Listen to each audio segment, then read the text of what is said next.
તો રાજકોટ શહેરમાં પણ સતત બીજા દિવસે વરસાદે જમાવટ કરી। રાજકોટ શહેરમાં બપોરના સમયે 3 વાગ્યાની આસપાસ કેટલાક વિસ્તારોમાં ધીમી ધારે તો કેટલાક વિસ્તારોમાં ધોધમાર સ્વરૂપે વરસાદ ઝાપટું પડ્યું। ભારે વરસાદ વરસતા વાતાવરણમાં ઠંડક પ્રસરી ગઈ। આ તરફ મધ્ય ગુજરાતમાં પણ વરસાદે ધમાકેદાર બેટિંગ કરી। વડોદરામાં લાંબા વિરામ બાદ વાદળો વરસી પડ્યા। શહેરના જુદા જુદા વિસ્તારોમાં વરસાદી ઝાપટા પડ્યા। લાંબા સમય બાદ વરસાદ વરસતા અસહ્ય ગરમી અને ઉકળાટથી રાહત મળી। સતત બીજા દિવસે બનાસકાંઠાને વરસાદે ભીંજવી નાખતા ધાનેરાની રેલ નદી બે કાંઠે વહેતી થઈ। ધાનેરાની રેલ નદીમાં ફરી નવા નીર આવ્યા। ધાનેરાના રૂણી પાસે રેલ નદી બંને કાંઠે થતા લોકો ચિંતિત બન્યા। તો બનાસકાંઠામાં ધાનેરાના આલવાડાથી રાજસ્થાનને જોડતા સ્ટેટ હાઈવે પર પણ પાણી ફરી વળ્યા। રોડ બંધ કરવો પડ્યો। હાઈવે ઓથોરિટીની બેદરકારીના કારણે રોડનું પૂરણ ન કરાતા ખાડાઓમાં પાણી ભરાયા। ધાનેરામાં સતત બીજા દિવસે વરસાદનું જોર જોવા મળતા અનેક માર્ગો ઉપર પાણી ફરી વળ્યા। થરાદમાં સામાન્ય વરસાદમાં જ ઠેર ઠેર ભરાયા પાણી। થરાદના બુઢપુણ નજીક ભારતમાલા હાઈવેના બ્રિજ નીચે વરસાદી પાણી ભરાયા। હાઈવે ઓથોરિટીની બેદરકારીના કારણે વાહન ચાલકોને અને લોકોને મુશ્કેલી ભોગવવાનો વારો આવ્યો।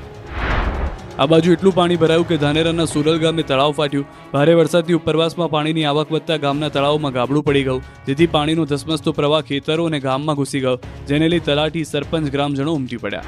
આ બાજુ મહેસાણામાં પણ વરસાદે જમાવટ કરી। બપોર પછી ધોધમાર વરસાદ પડતા રોડ ભીંજાયા। જગતનો તાત ખુશ થયો હતો। સાબરકાંઠામાં મેઘરાજાએ હિત વરસાવ્યું, ત્યારે ઈડરગઢ પર ઝરણા જીવંત બન્યા। ઈડરગઢ પર જાણે વાદળની ચાદર હોય તેવા નયનરમ્ય દ્રશ્યો પણ જોવા મળ્યા।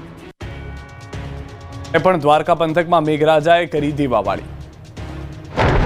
દ્વારકા જિલ્લામાં શુક્રવારે પણ સવારથી મેઘ સવારી આવી પહોંચી। દ્વારકા, કલ્યાણપુર, ભાટિયા, હર્ષદ સહિતના વિસ્તારમાં ધોધમાર વરસાદ વરસ્યો હતો, જેથી ગામના રસ્તાઓ પાણી થઈ ગયા હતા।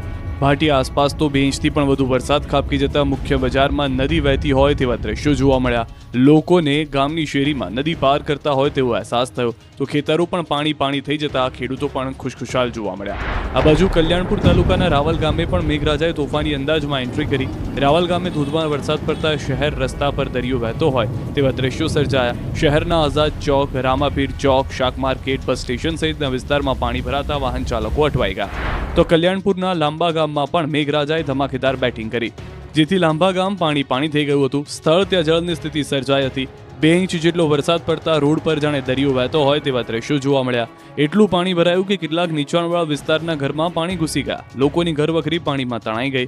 લોકોના લોખંડના ખાટલા પાણીમાં તણાતા જોવા મળ્યા, તો અમુક વિસ્તારમાં ગોઠણસમા પાણી ભરાઈ ગયા।